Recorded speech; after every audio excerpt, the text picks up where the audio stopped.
Hello guys, hello Gemini. Welcome dito sa aking channel, Kapalaran 888 Gemini. Alamin natin kung anong messages, vibration, gabay energy para sa lahat. Ito general reading, pwede kang makaresonate. Gamitin mo ang iyong intuition sa panonood. First week siya ng April 2024. Para to sa lahat ng Gemini friends natin na nanonood.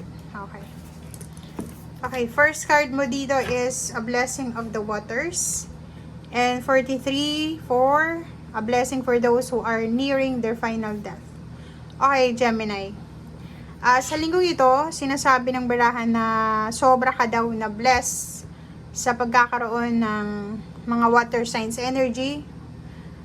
May mga water sign like Pisces, Scorpio, Cancer sa paligid mo.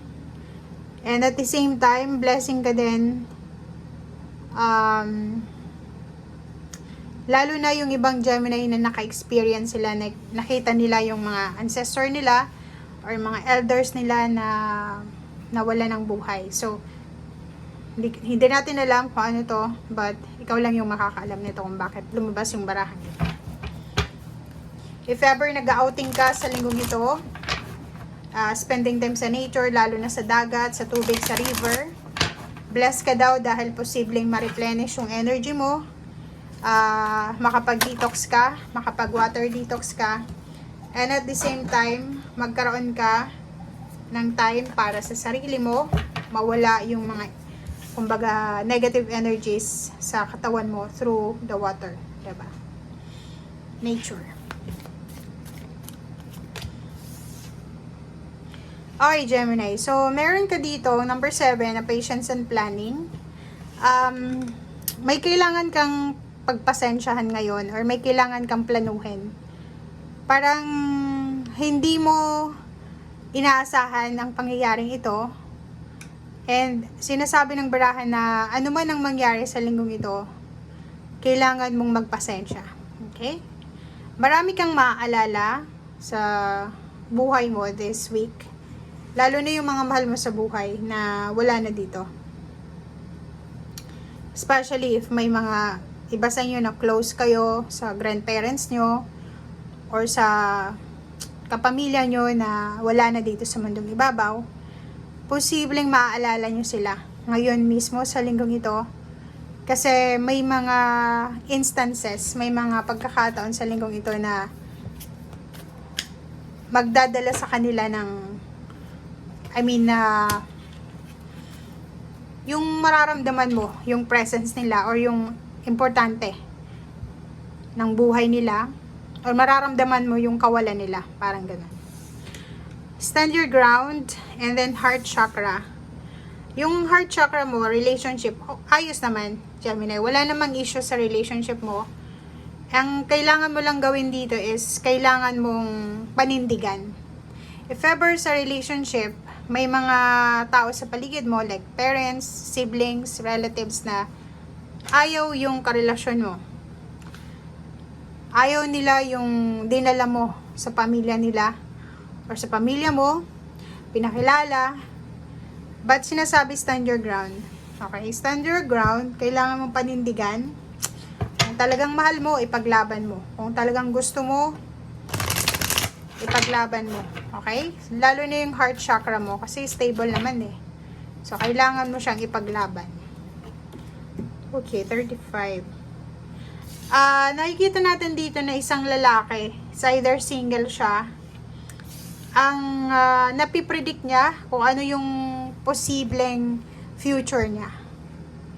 Isang lalaki na, kung babae ka naman, na Gemini, posibleng isang lalaki ang nagkakagusto sa'yo, or isang lalaki ang darating sa buhay mo. Kasi 7-7 yan eh. Hinihintay mo ba yan?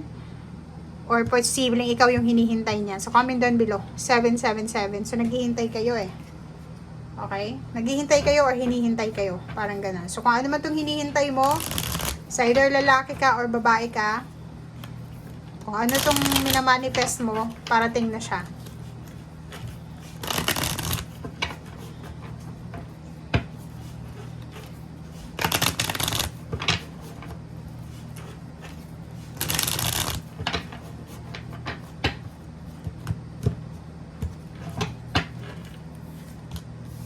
Okay, Four of Wands. Ooh, ang galing.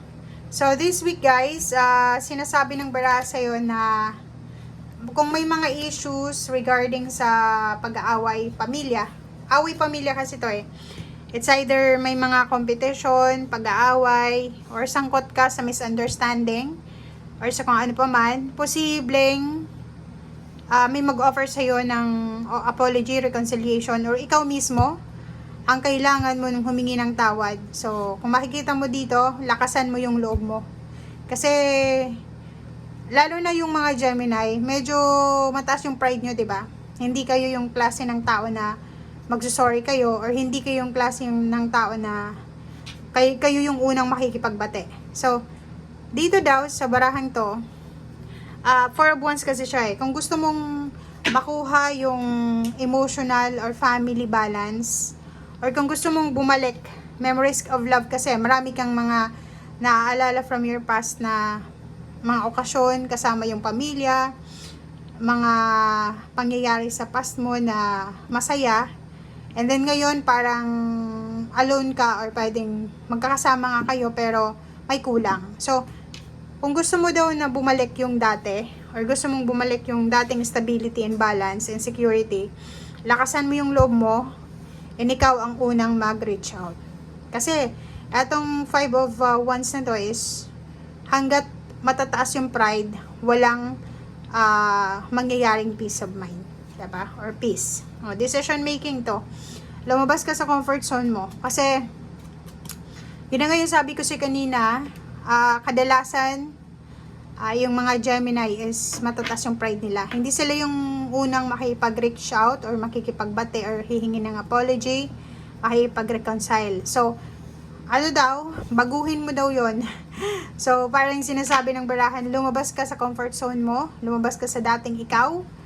If ever man, gusto mong makipagbati ka na. If ever man na ikaw yung unang mag-reach out ka na.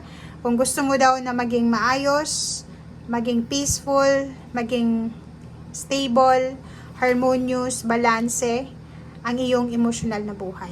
Okay? Kasi kung makikita mo dito, sinasabi ng baraha, may choice ka naman eh. May choice ka na manatiling may grudges, resentment sa puso, or mag-focus ka sa pagkakaroon ng peace of mind. Parang nakikita natin dito, may mga Gemini na focus at paghahanap ng trabaho, pagtatrabaho, pero parang feeling nila empty, may kulang. Kasi may mga bagahe pa rin silang dala-dala. Everyday dala nila yun eh.